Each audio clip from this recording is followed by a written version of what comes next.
Окей. Понимаю.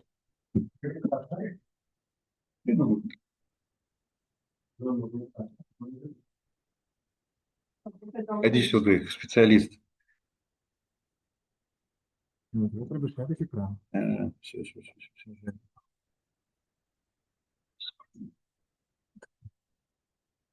Просто ж так ты тут. Ну, ну, просто. Молодец. Молодец. Ну, О. Ну, все, нарешті. Ну что, можна починати тоді. Дякую ще раз.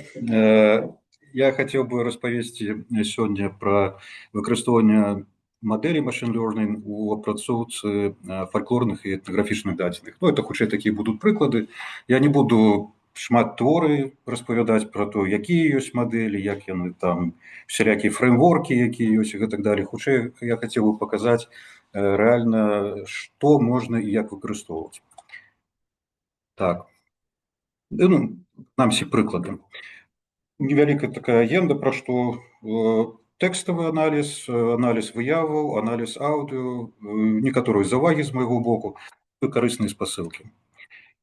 Коротко про себе, коли у 2007 году я скончив фізичний факультет БТУ, у мене була дипломна праця «Неінвазивні методи визначення концентрації глюкози у крові чоловіка на основі вейвлет-аналізу».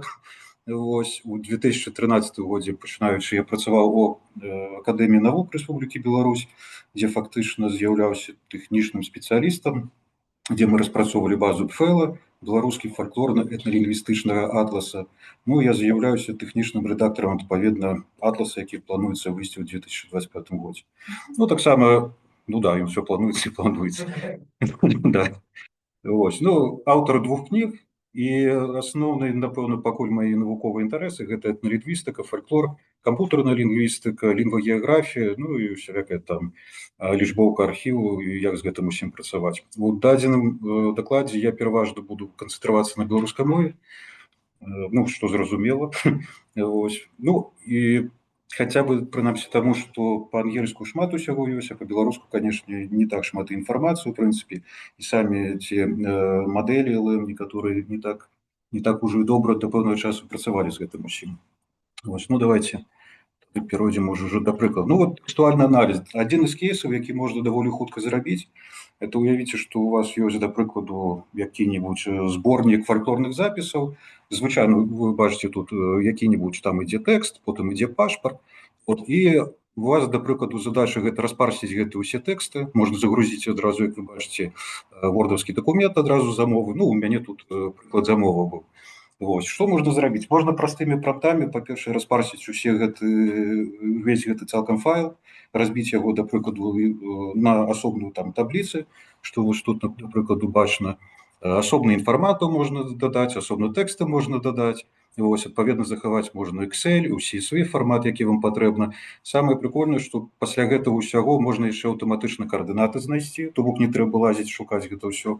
Ну і на выйсці або згенераваць KML файл, або які-нибудь там HTML файл. Не так гэта прынцыпова, залежыць ад таго, якая задача у вас стаіць.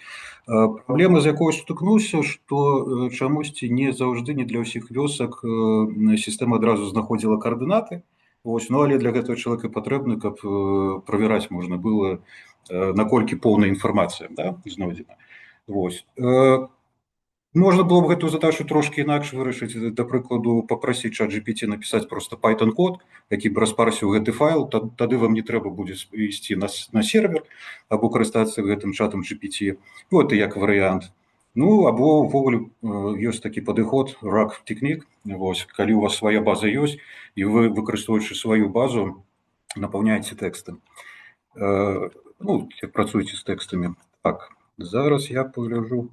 Ось, гэта прыклад файла, адзін з прыкладаў, як вы бачыце, тут ідзе які-нибудь тэкст, далей ідзе пашпарт, гэта ўсё можна распарсіць нармальна. Вот. Ну, давай адразу. Объем, с каждым разом объем павялічваецца. Вот то, что вы бачыце, это контекстное окно.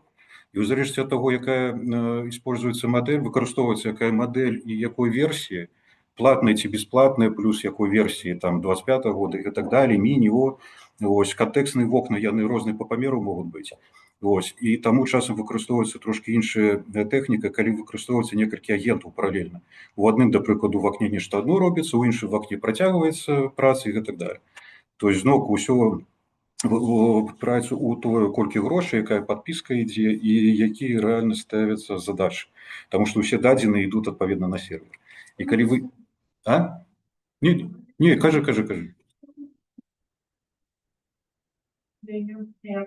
Вось я показываю. Вось гэта рэальны выпадак. Я подгрузил сюды файл з замовамі, там іх, правда, не вельмі шмат было. Вось я нейкі прымітыўны вельмі промпт напісаў, чыста так.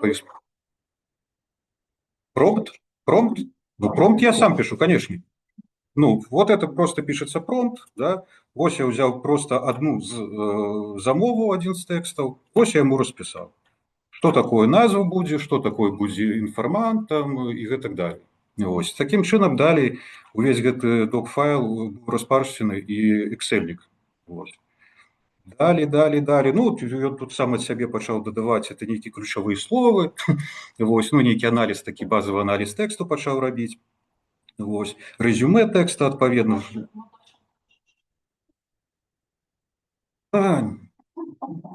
Да, я зразумеў.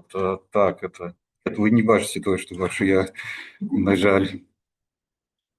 Да, это я.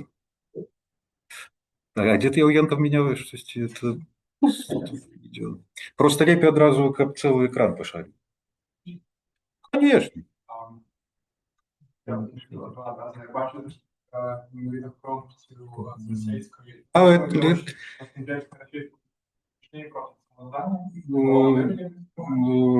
Не, можно было и по-белорусски написать целком экран. Десктоп. Два. Ну, давай тогда первый. Все PowerPoint про что? Что пошарить? Пошарить. Вот это. Это то, что у тебя выводится, вот эта штука выводится на инший экран. Понимаешь? А десктоп. Вот, насамрэч, на якой мове пісаць прамты, гэта тое самае даволі вялікае пытанне, таму што, канешне, можна і па-ангельску напісаць. І ясная справа, што тут ёсць некалькі плюсаў у гэтым. Па-першае, тэкст можа быць менш па памерах, адпаведна кантэкстам в акне больш застанецца токенаў, якія можна выкарыстоўваць. Вось. Ну і па-другое, канешне, LLM-кі яны пакуль, ну, напэўна, ўсё-такі лепей будуць працаваць з ангельскай мовай. Але тым не менш, в зависимости от того, какая задача стоит. Или проще на любой мове можно писать, как бы меньше популярно.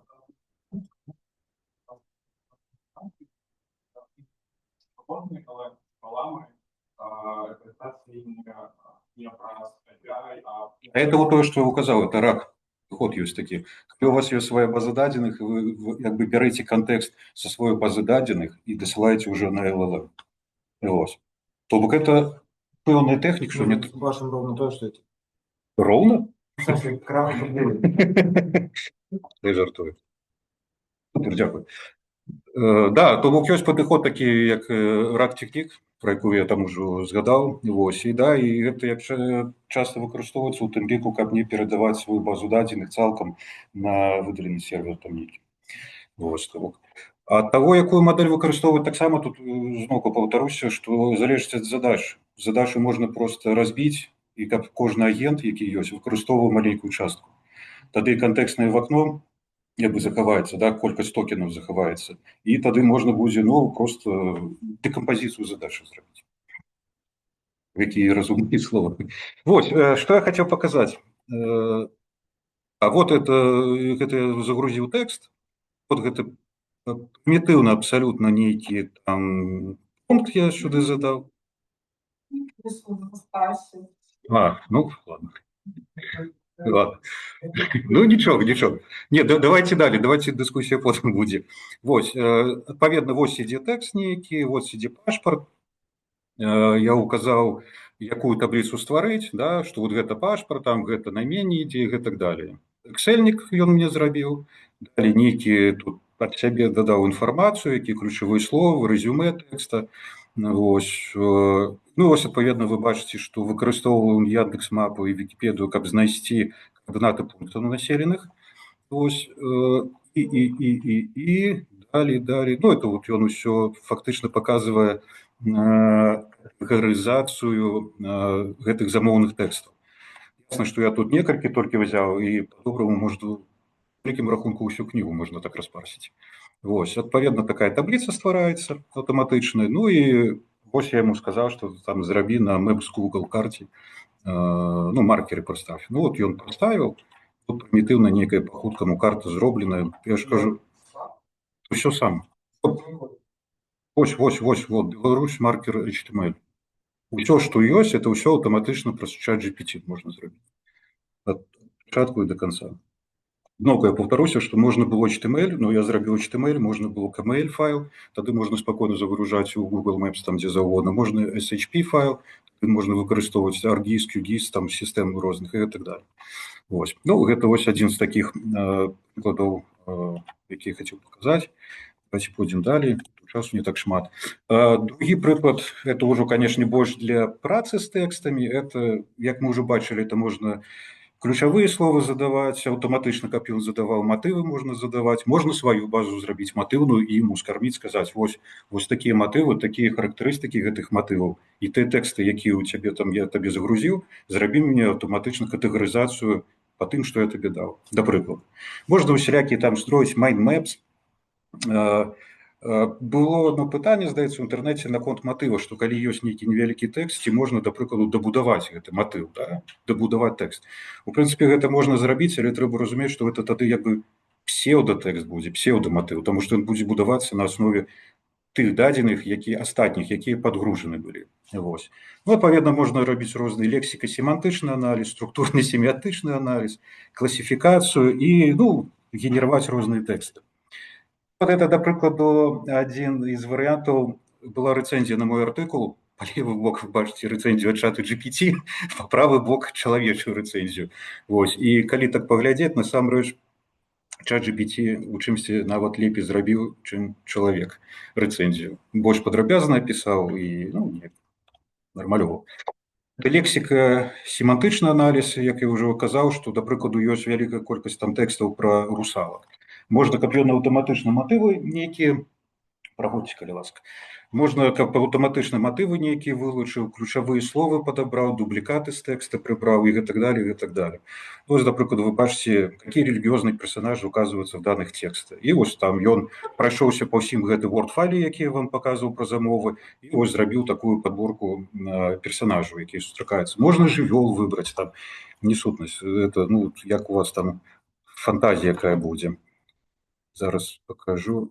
Вот гэта, да прыкладу, какие персонажи, святые, жывёлы, хваробы якія. І гэта ўсё пісацца цалкам увесь файл, што важна. Вось аўтаматычна. Парсіцца гэта калі тэкст просто разбіваецца на асобныя кавалкі, так па пэўных правілах. Ну вот у цябе ёсць тэкст, потым ідзе пашпарт. Распарсіць гэта азначае, да прыкладу, асобна ўзяць тэкст, асобна ўзяць пашпарт. Ну і вот такім чынам строіць, назовем гэта табліцай. Да, назовем так. Вось гэта таксама цікавы вельмі момант, што структурна-семіятычны аналіз, я вось задаў такі промпт просто, каб структурна-семіятычны аналіз правёў чат GPT для канкрэтнай загадкі. І фактычна, вот тое, што вы бачыце, это ўсё зрабіў чат GPT, і чыста тэарэтычна гэта можна пашырыць, і гэта будзе гатовы артыкул. Я сур'ёзна кажу. Не, я сур'ёзна кажу. Ну, просто калі ўсё гэта паглядзець, яно так і працуе. Далее. Ну вось, хацеў бы яшчэ прывесці два прыклады генерацыі новых тэкстаў. Адзін, мне падаецца, больш пазітыўны прыклад. Гэта я, прызнаюся шчыра, я згенераваў тэкст пра Лідзію Фальцфайн-Пейкер, гэта апошняя ўладальніца Любчанскага замка. Вось, я згенераваў артыкул пра яе. Вось, а в ноутбук LM. А другі варыянт это чат GPT, калі я скарміў шмат легенд пра русалак і сказаў, згенеруй новы фальклорны тэкст пра русалак. І вось я таму хачу тут паказаць такую розніцу. Адна справа гэта калі будуецца тэкст пра нейкую персону. Гэта ноутбук LM, і вы бачыце, што я сюды загрузіў, я знайду, я сюди загрузив просто два Word-файла, Ось один файл, другі файл, в прынцыпе яны унікальныя тэксты, а далей проста сказаў, што згенеруй мне артыкул вось пра гэтую персону на аснове гэтых двух файлаў. То бок насамрэч не, ну все нармалёва. Вось і карацей такім чынам я ж не кажу, што я добра зрабіў, я кажу, які ёсць варыянты, калі вы бярэце рэальныя крыніцы, якія вы самі маглі напісаць, а далей зрабіць кампіляцыю. Вось спакойна. Я просто распавядаю, які ёсць магчымасці. І таму я тут указваю, што ёсць больш-менш пазітыўны нейкі бок, ну, контент-мейкінг, да, такі, калі робіцца артыкул на аснове сабраных дадзеных. І ёсць такі негатыўны, таму што калі ствараюцца новыя вось гэтыя тэксты фальклорныя або этнаграфічныя, яўная справа, што тады запаўняецца вось уся прастора сабранага рэальнага матэрыялу этнаграфічнага, асабліва для неспецыялістаў, запаўняецца проста згенераваным смеццем, вот так назовем. Так. Я разумею, што студэнты, да, все правильно, так і ёсць, я тут гэта і указваю. Я просто хацеў падзяліць, каб ну, было зразумела. Так, ну давайте тады пяройдзем, тады паглядзім пра аналіз выяваў. Я вот тут выкарыстовую, это рэальныя дакументы ўсе унікальныя, это я выкарыстоўваў Gemini 2.5 Flash, і вось вы бачыце рэальны нейкі дакумент, метрычны запіс адкульсьці, і вось ён напісаны быў на лаціне, і адразу можна перакласці там, ну, на іншую любую мову, да, якая ёсць, беларускую, рускую, польскую, не сутнасць. Вось, што тут важна, што ўжо можна апрацоўваць рукапісны тэкст, што раней было вельмі цяжка, і гэта асобныя там сістэмы былі, але тым не менш. Ну і што на розных мовах можна адразу з сістэмы у адной сістэме і зрабіць OCR рукапіснага тэксту і адпаведна Gemini, а просто як варыянт. Насамрэч асноўная ідэя такая, пад кожную сваю задачу трэба падбіраць сваю сетку падобную, LLM-мадэль. Яны ўсе па-рознаму могуць працаваць і па-рознаму генераваць контент. Ну, залежыць ад таго, канешне, як промпт яшчэ будуецца. Это таксама трэба мець на ўвазе. Вось. Ну, вось Google Gemini, зараз ён падгрузіць. Вось вы бачыце, што я просто падгрузіў гэты файл, адпаведна сказаў там транскрыбіруй, вось он мне выдаў тэкст. Я спрабаваў яшчэ ў клодзе гэта рабіць, клод, здаецца, трошкі горш справіўся, а вот Gemini 2.5 нармалёва. Ну і вось адразу можна перакласці там на чэшскую мову, не сутнасць там на рускую. Вось гэта адзін з прыкладаў. Далей. Таксама вось, да прыкладу, тэкст Гурыновіча, этнографа, гэта з архіва ў Літве, вось. І таксама рукапісны тэкст, канешне, ўжо горш трохі справіўся з задачай, так бы мовіць, але тым не менш. Прынамсі, нейкі чарнавы варыянт тэксту ёсць, ну і далей можна ўжо з ім працаваць. І вось яшчэ адзін з прыкладаў, гэта сахараўскі архіў, які знаходзіцца ў Латвіі, алічбаваны цалкам, запісы Сахарова алічбаваны. І тут, канешне, ўжо складаней. Мне трэба было, ну, улічваючы, што для мяне гэта так, я просто спрабаваў, наколькі добра спрацоўвае гэта ўсё. Вось. Зараз покажу. Это Клод AI. Это уже Клод система.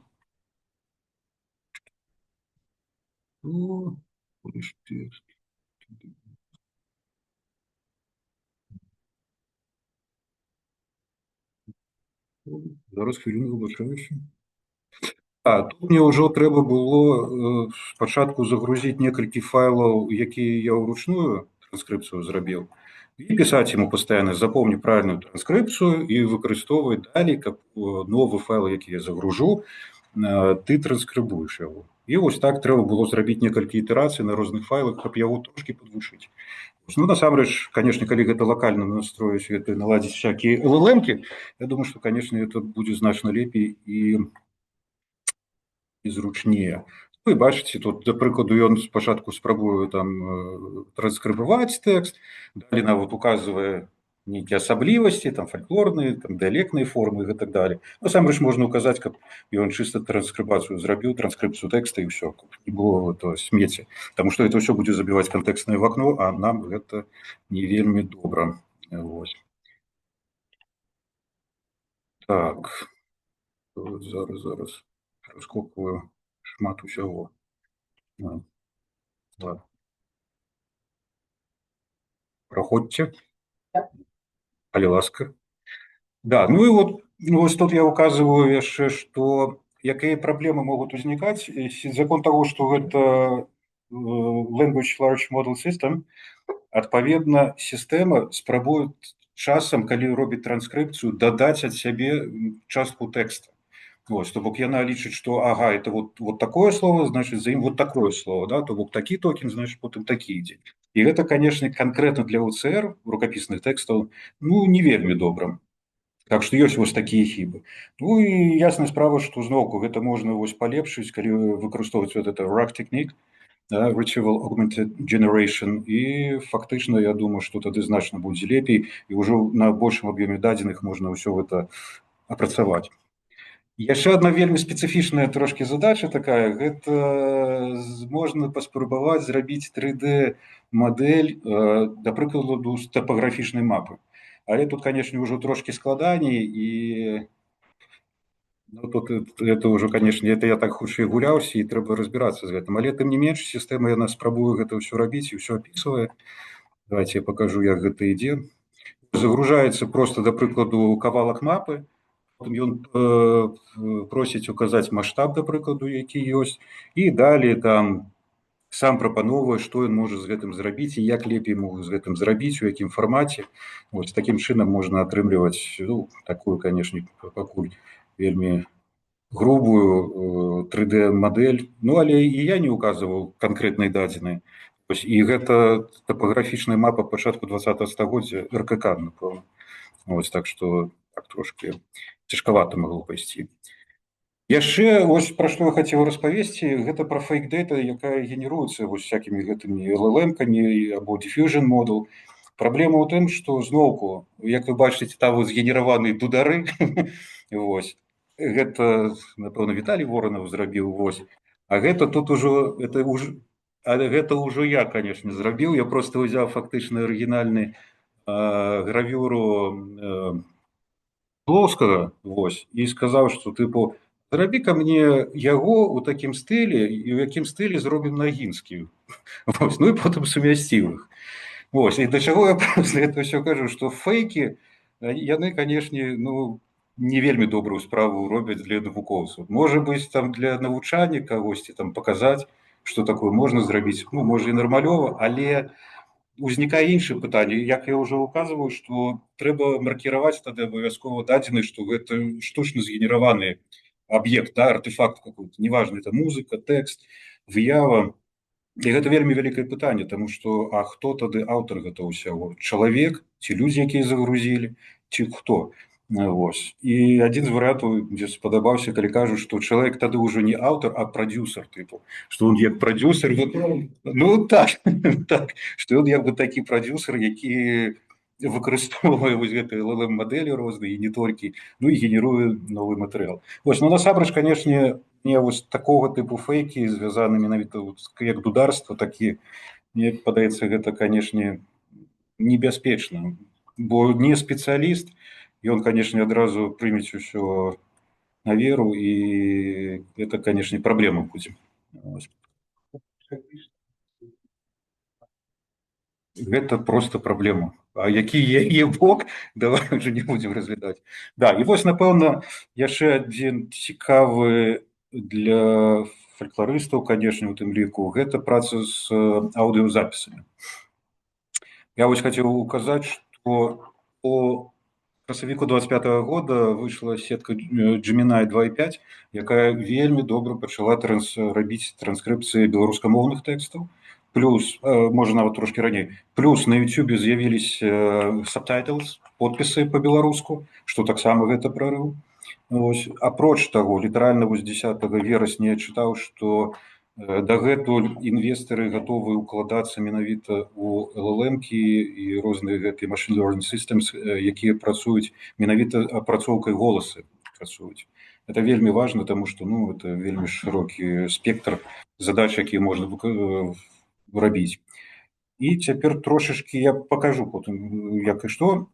Хацеў проста распавесці, што ёсць яшчэ такі сайт DonorBuy. Гэта арганізацыя, дзе можна, да прыкладу, зайсці, прачытаць па-беларуску тэкст, агучыць яго, вось, або праслухаць тэкст, які ўжо быў агучаны, і сказаць, ён добры, там, ці трэба там памяняць штосьці, і потым гэта ўсе дадзеныя, яны збіраюцца у фонд кампаніі Mozilla там ёсць, і адпаведна такім чынам можна трэніраваць мадэлі ў тым ліку. Што яшчэ важна тут пазначыць, гэта што выйшаў у 25-м годзе таксама артыкул Belarusian Glue, дзе паспрабавалі зрабіць, увесці бенчмаркі на тое, наколькі добра працуе LLM-сістэма. Ну, фактычна бенчмарк таго, ацэнка таго, адзнака таго, як добра мадэль працуе менавіта з беларускай мовы.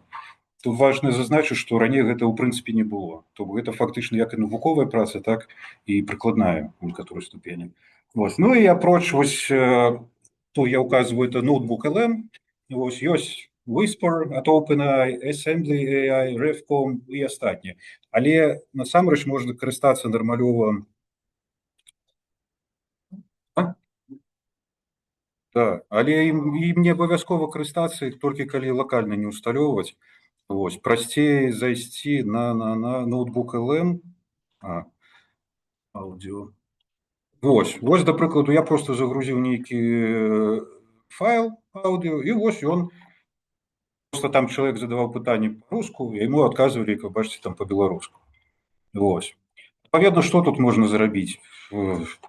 Можна майндмэп адразу зрабіць, можна нейкі рэзюмэ гэтага тэкста ўжо транскрыбаванага сістэмай зрабіць.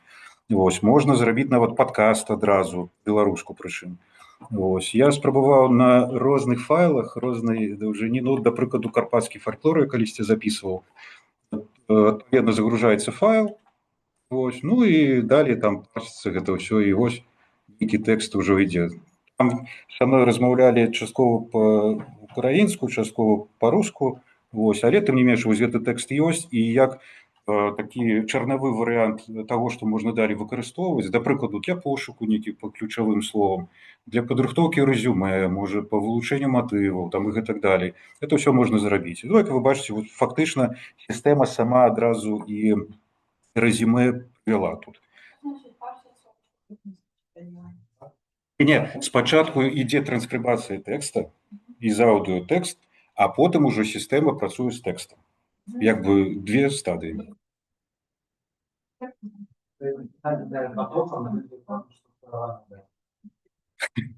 Добра, трэба не выкарыстоўваць слова парс. Трэба не падабраць нешта іншае, што прасцей. Разбіраю, добра слово. Дэканструкцыяй займаецца. Ладно, это ўсё жарты. Вось, але што я хацеў паказаць на гэтым прыкладзе, што насамрэч вось гэты ноутбук LM вельмі на аснове мадэлі Gemini 2.5 вельмі добра працуе, у прынцыпе, з беларускімі тэкстамі, з беларускім аўдыо, вось, і дазваляе далей ужо пашыраць там, я не ведаю, там з YouTube, у прынцыпе, можна падгрузіць нейкі файл там лакальна там і гэтак далей. Вось.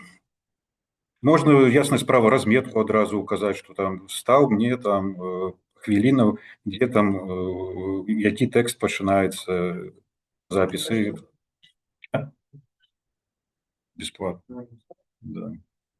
Ну, ноутбук LM пакуль, прынамсі, бесплатна. Можа быць, там, калі аб'ёмы дадзеных ужо вялікі ідуць, там, напэўна, нейкая ёсць какая-нибудь про-версія, вось там, дзе платна. Я, шчыра кажучы, пакуль там не глядзеў, не разбіў. Нема ноутбук LM, Нема, да? Калі проста якщо була подписка, то там атрымліваецца проста звычайны ноутбук LM, ёсць ліміт на колькасць дакументаў Так. ім самім. Але калі ёсць подписка на Gemini, мне здаецца, што нават гэтага ліміту фактычна няма. Проста ноутбук LM не генеруе новага, ён бярэ менавіта з таго, што ўжо загружана.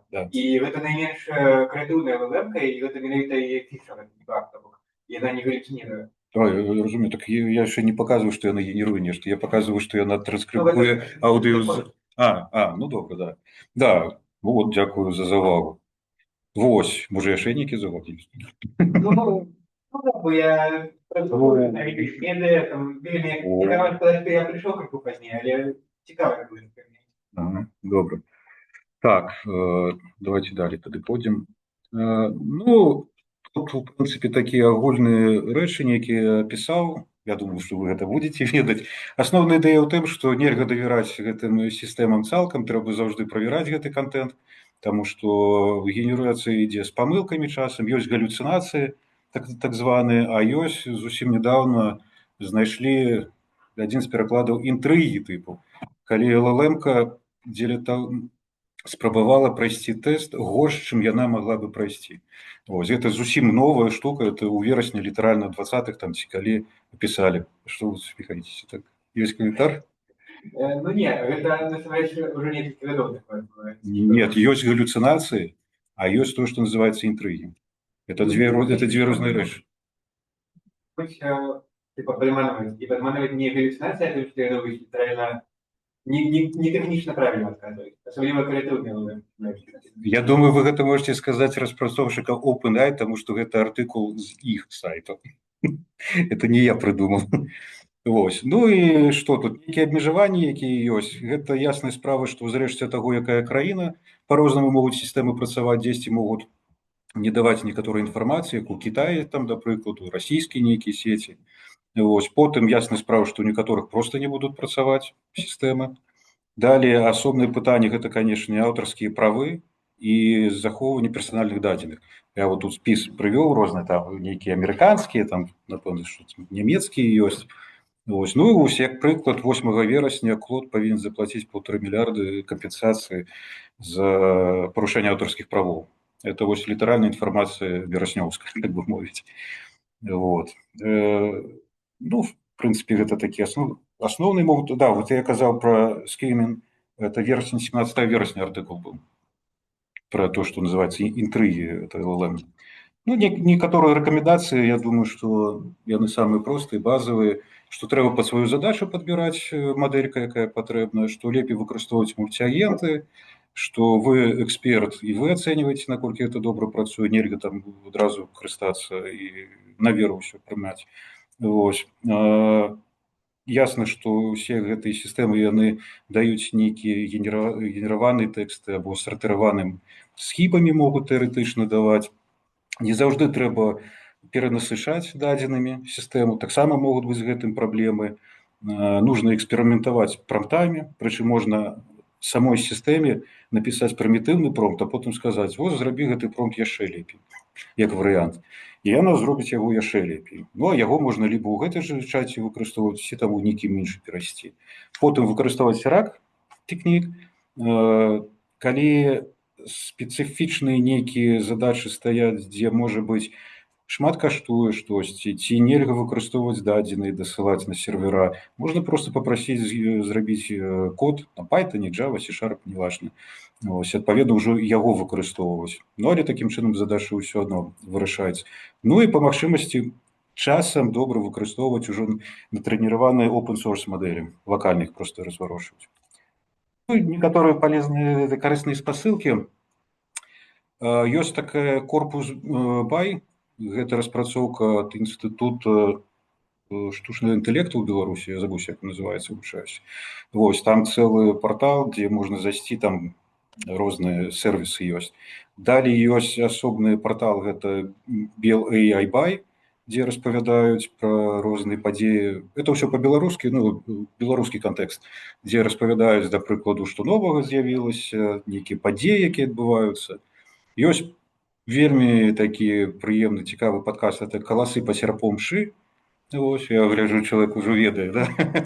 Вось, і рэкламу будзем рабіць. Вось, дзе даволі цікава распавядаюць таксама часткова сусветны кантэкст, часткова беларускі кантэкст менавіта таго, што звязана з шы. Вось. Цікавы такі на Facebook ёсць суполка, гэта Digital Humanities, это латышская, але яны там акумулююць розныя праграмы, якія ёсць, або канферэнцыі, якія звязаны менавіта з лічбоўкай розных архіваў, можа быць, апрацоўкі іх і так далей. Ну і там Hugging Face, дзе вы можете выбраць нейкую сабе мадэльку, паглядзець. Ну і далей это спасылкі ўжо такія больш спецыфічныя, дзе вы можете, да прыкладу, паралельна паглядзець у розных LLM-ках, як генеруюцца выявы, да прыкладу, што вам больш падабаецца. Вось, або як там, якая сістэма лепш адказала вам. Ну і так далей. Вось. Ну і што, дзякую за ўвагу. Пытанне, калі ласка.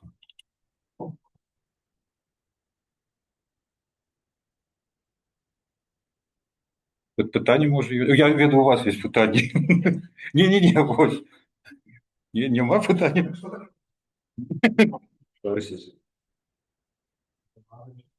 Конечно.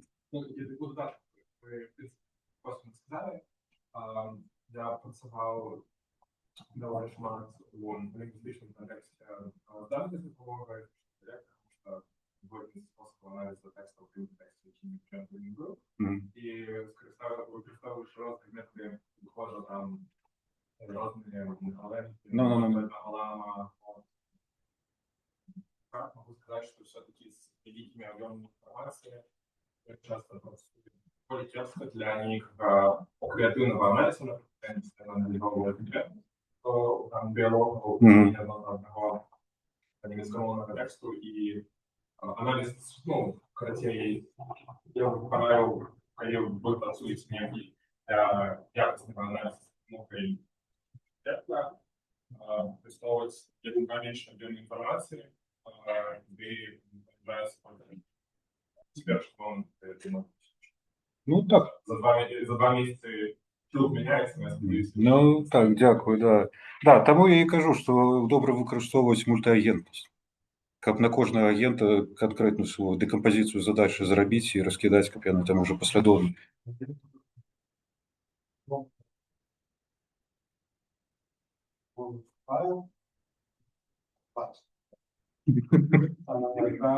и он здоровый. Так, а глядь, Великий объем данных, его, ну, сторонки, складывают порции. так, а залежить від того, яка задача у тебе стоїть. Ти ж можеш Ну, значит, распасывать. розпарсити. Да. Так можна просто взяти кавалок гэтага Excel-ніка, даслаць у чат GPT, сказати, напиши мені на Python код, який зробить мені вот так, так, так, так і так. І все. Я думаю, что там скажут, А скрывал какой-нибудь IDE там запустишь, какая разница. И всё. Это, ну, один з таких варіантів, де, по-перше, ти свої дадзені нікуди не будеш досилати. Ти локально гэта завжди зможеш запустити. Ось, усе. Ну і так далі, все плюси. Не обов'язково скомлю там прямо вже, тому що я ж кажу, що тут часом, ну, від задачі крацей залежить, як лепей і што рабіць. Просто што менавіта праца, да прыкладу, з гукам, вось гэта ўжо складанне, напэўна, лакальную апрацоўку рабіць вялікі, ну, калі шмат дадзеных будзе. Таму, конечно, трэба спрабаваць з гэтым ноутбук LM, можа быць, там дасылаць. Ну, можа, яшчэ нейкія мадэлькі там выйдуць, якія бясплатныя будуць. Таму што фактычна змяняецца ўсё, ну, калі, ну, штомесяц, мабыць. Ну, вось. Таму рэальна мадэлі пастаянна нейкія новыя з'яўляюцца. Там ёсць жа это лідерборд, там, дзе якія сістэмы на першым месцы, там, не памятаю, як паказваць, не. Есть у меня тут. А ну, pricing calculator, это ясно, да. Наскільки ефективно він бачить, чи все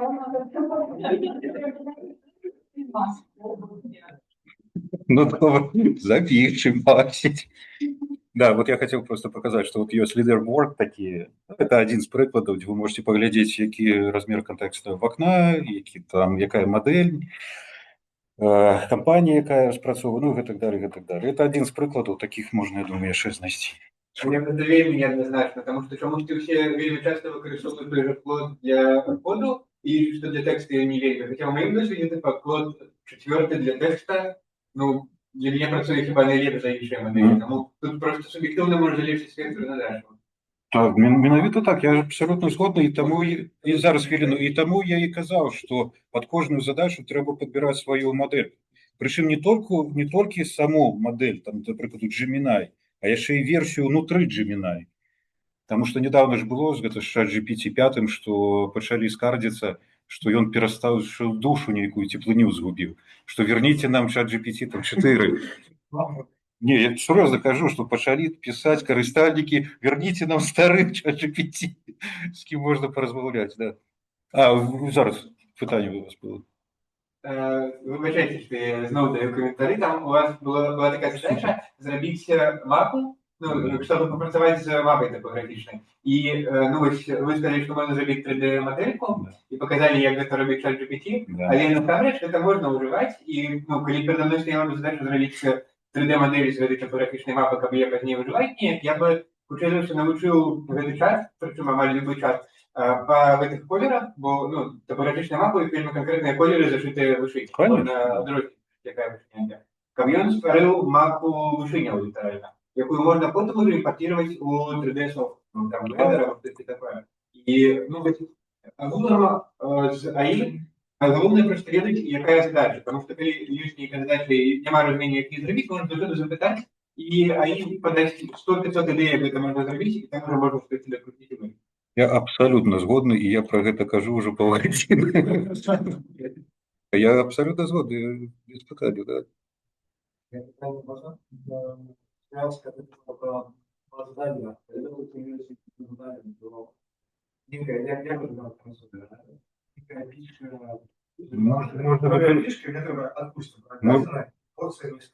Можна паспрабаваць выкарыстоўваць для гэтага ёсць N8N, дзе ты там workflow будуеш, як, што, адкуль падгружаць і як гэтым кіраваць. Я тебе дашлю потым. Это адзін з варыянтаў, там яшчэ нейкія на рынку з'явіліся даўно даволі. Да. Да.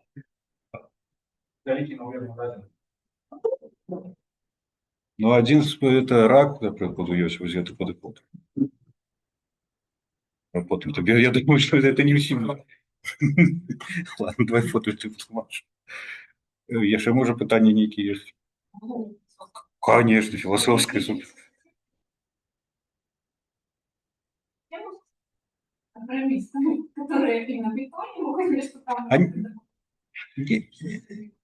Не, я просто про Python і інші мови праграмавання узгадаў толькі ў тым кантэксце, што калі гэта ўжо нейкі сур'ёзны праект, дзе трэба думаць пра колькі што каштуе, які аб'ём дадзеных, як адпавядаць нейкаму заканадаўству краіны канкрэтна і гэтак далее. То калі гэта рэальна складаны праект, тады часам лепей, канешне, ўжо выкарыстоўваць код, менавіта каб лакальна з гэтым усім працаваць. Гэта першы момант. Другі момант, што можна выкарыстоўваць і open source мадэлі і лакальна іх таксама запускаць. Вось. Пра код я сказаў толькі як такі малаток, які заўжды дапаможа. Вось. Ну, але гэта такі малаток, який ўжо сярэдні чалавек мусіць. А вы можете просто з нуля ў ChatGPT. Так вы можете просто с нуля у ChatGPT написать, я хочу там написать код на Python, гульню какую-нибудь. И он просто с нуля распишет покроково все, что треба зрабіць. От початку до конца. Ну, это так. Навуковая это наше все. Але гэтае пытанне трэба задаваць студэнтам яшчэ, якія вучацца, якія пачынаюць падманваць, там красці нейкія працы і гэтак далее, і гэтак далее. Треба було наслідчити, що це абсолютно оригінальна праця, то зараз воно потребує комп'ютер. Так. Ну, так, супер. Да, я чув про це. Больше, зараз видно, больше за то, я ведаю, што некаторыя аўдыёзапісы, якія генеруюцца, ёсць магчымасць устаўляць нейкія меткі, маркеры такія, што гэта менавіта згенераваны аўдыёзапіс. Для тэкстаў такое складанне трохі зрабіць, таму што, ну, ты ж не паставіш, ну, як бы, я маю на ўвазе, каб гэта схавана, як бы было. Ты ж ну, не схаваеш гэта ў тэксце. Тэкст ён тэкст.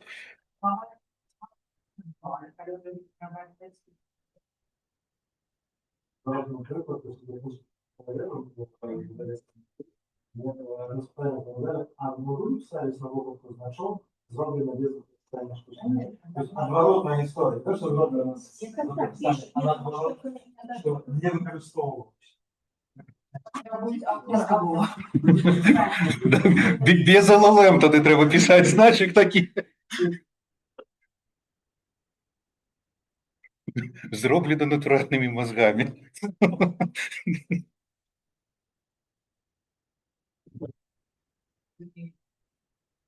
Не, я безумовно, я все разумею. Просто это як приклад був худший того.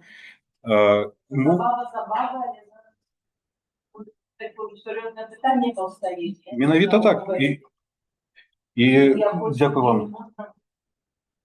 Да, і бачыце, самае смешнае, як адбываецца, што самі студэнты могуць выкарыстоўваць гэтыя LLM-мадэлі для генерацыі якіх-небудзь тэкстаў, артыкулаў, дыпломных, а потым самі выкладчыкі выкарыстоўваюць іх, каб зрабіць рэзюмэ з гэтага, ну, дыплома, да прыкладу, ці артыкулаў. Конечно. Да, и вот и это я там указывал у прэзентацыі, і таму менавіта ўсё далей ўсё больш будзе важна мець сваю лакальную нейкую базу дадзеных, каб вот сваё было. І в кампаніі гэтай будуць, ну, паляваць за імі.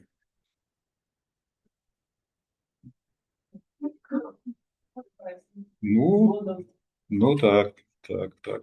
Да, паняцце такія яно ёсць, ну, безумоўна. А Хорошая думка на этим, то, что через ЛЛМ, там, наверное, да, молоток инструмент, можно логику залить, можно шерсть проломить, да? Я как бы никто для такого... позитыўны, які чэрап прыломіць.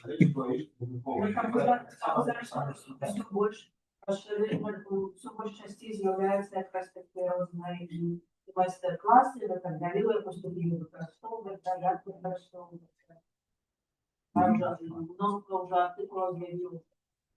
Так, да. Ну, але трэба просто прыняць тое, што гэта ўжо ёсць тут, і ўсё, і гэтым карыстаюцца. Да, і калі вы заходзіце... О, Нормального ничего, потому что да, я з вами згодны, што гэта і пытанне этыкі, гэта і пытанне нейкіх прыватных дадзеных у чымсьці, гэта і пытанне кагнітыўных нейкіх працэсаў, якія ў мазгу адбываюцца, новых пакаленняў або, ну, проста чалавека, таму што раней трэба было сядзець, чытаць, вучыць, а цяпер гэтыя акуляры выйшлі, адметы узяў, апрануў, там усё табе перакладаецца.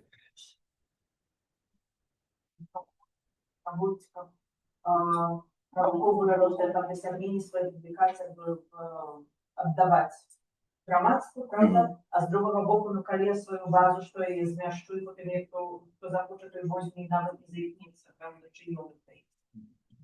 Ну, так, гэта пытанне таксама аўтарскіх правоў. І насамрэч гэта пытанне, я не ведаю, ўжо, напэўна, апошнія гады 2-3 вельмі актыўна разглядаецца пастаянна в розных краінах по-рознаму.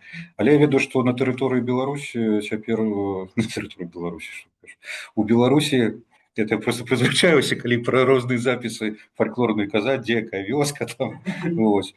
У Беларусі ж у плане стаіць у інстытуце гэтым шытам, ці як ён называецца, распрацоўка. Так. Об'єднаний інститут проблем інформатики. Так.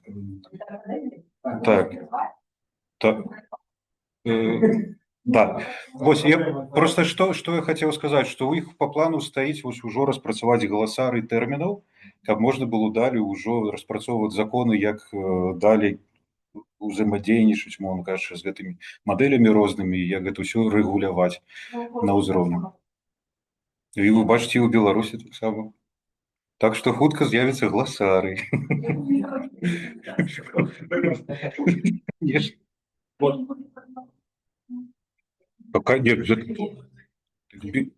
Я, можа, это прагучала трохі скептычна, але насамрэч я абсалютна разумею, што это павінна так быць, асабліва калі трэба рабіць заканадаўчую базу. Павінна ўсё канкрэтна быць вызначана, што ёсць, як ёсць. І...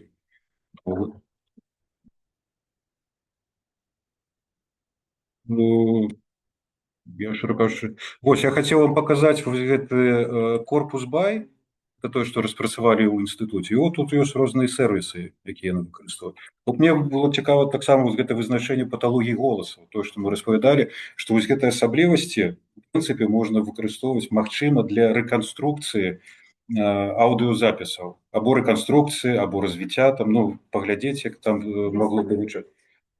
Ну, да. Я маю на ўвазе тут у кантэксце фальклорным, фальклорна-этнаграфічным, калі у вас не цалкам запіс, да прыкладу, ёсць там пашкоджаны, вось, гэта таксама можна выкарыстоўваць. Гэта вось гэта вот распрацавана інстытутам, да, праблем інфарматыкі.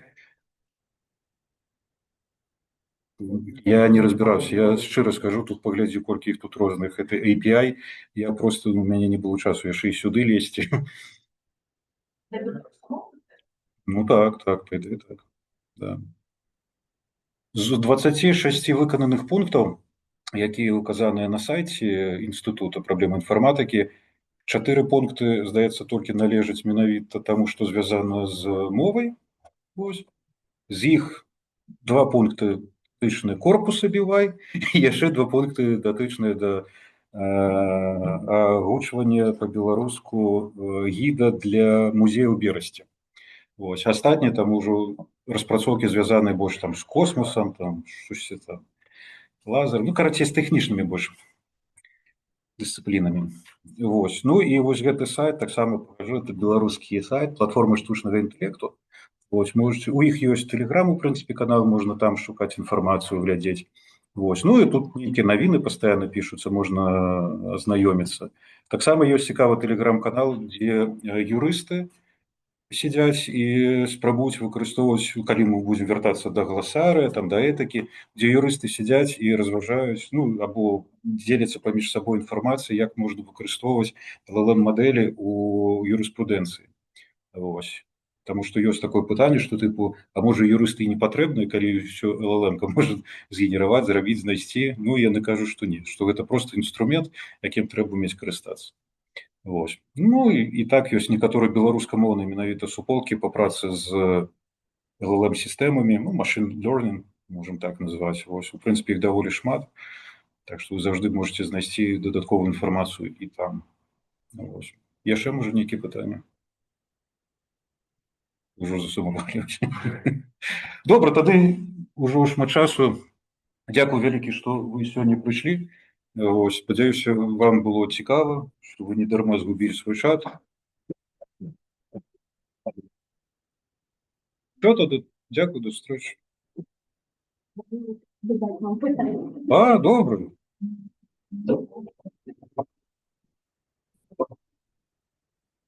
Для того, как отлюстровать синхронную и питание прямо в